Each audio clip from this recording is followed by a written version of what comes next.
Ассалаумағалейкум қазақ елі. Менің бір айтар сөзім бар Қазақстан халқына. Біреулер айтады, жаңағыдай деп. Аға, қашан бастаймыз дейді. Аға, сіз қайдасың дейді. Қай жерге барайық деп дейді. Сұрасам, біреу Өскемендікі болып шығады, біреу Қарағандынікі, біреу Петропавлдікі болып шығады, біреу Қызылжардікі болып шығады. Айналайын көкелерім, өз елдеріңде бастаңдар. Өз елдеріңде жиналыңдар, топтасыңдар. Любой зат шекпеден басталады. Любой зат шекпеден, кез келген зат шекпеден басталады. Содан көшеге шығып кетуіміз керек, кез келген зат шекпеден. Айтып берейін ол зат шекпелердің бәрін мен. Мына Қаншер Тоқаев қаңтарда кісі өлтірді ме? Атты ғой. Атты ма? Атты.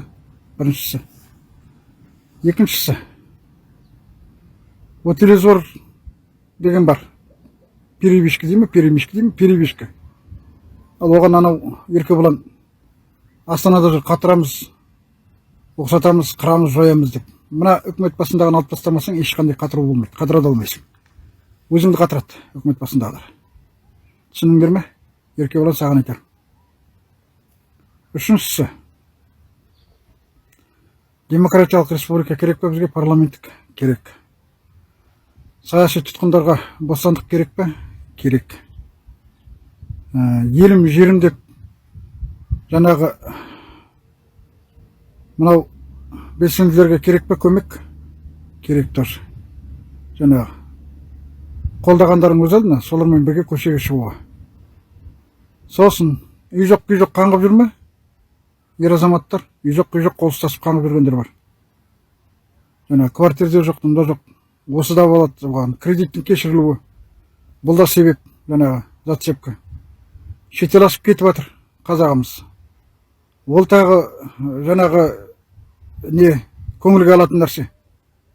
Мен талай вақтада нелерде жұмыста болдым мен. Жаңағы кішкентай балаң үйдегі сәбиің үйге кіргенде өзің жатырқап тұрады. Қалай шыдайсың соған ал? Қалай шыдайсыңдар? Айтыңдаршы қазақ халқы қалай шыдайсыңдар? Мына әлгі жас жұбайлар балдарын әкесіне, шешесіне тастайды, өздері қол ұстасып әйел екеуі шетелге жұмысқа кетіп жатыр. Ана жаққа барып, жаңағы ана деген қандай дегенмен баланы сағынады, жақсы сағынады ол. Ана балаға жақын негізі, ана негізі бірінші.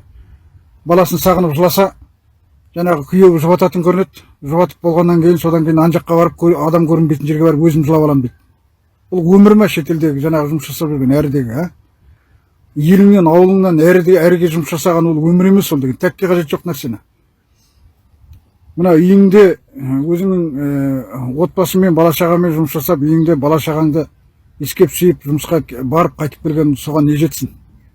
Жаңағы кішкентай сәбиіңнің қалай дүнияға келген өз алдына, қалай тіл шыққаны, қалай тәй басқаны, жаңағы соны қызықтамай өмір сүретін болсаң, тәкке қажет жоқ.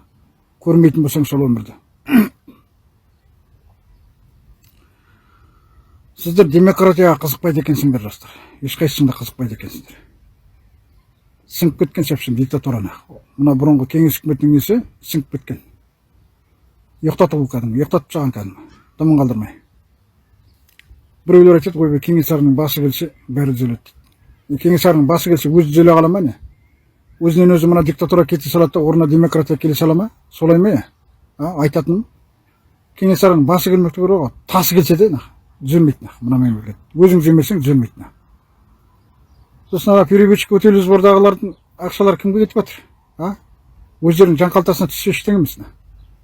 Бұл деген ана қалмақтың қаншығына кетіп жатыр ана. Көтібасын алтындап жүрген әлия ма, Москвада жүрген, соған кетіп жатыр ақшаның бәрі. Олар мазақ қылып жүр кәдімгі, көтібасын алтындап нақыл. Түгел қазақтың кәдімгі ана кедейлердің ақшасын, шетелден алып келген машинасының ақшасын. Сендер енді қазақ халқы қимылдамайтын болсаңыздар, білесіңдер ме не болатын? Мына шаңырақ, қазақтың шаңырағы, мына еліміздің, жеріміздің шаңырағы. Қақ ортасына түседі. Қақ ортасына түседі де екіге айырылады. Ана сігіліп тұрып өлесіңдер бәріңден. Бәріңді өлесіңдер, ана сігіліп тұрып.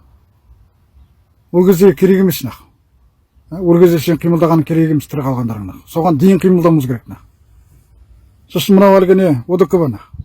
ОДКБ-дан біз шығуымыз керек. Керек емес ОДКБ бізге. Түсініп тұрсыңдар ма? Қажет жоқ.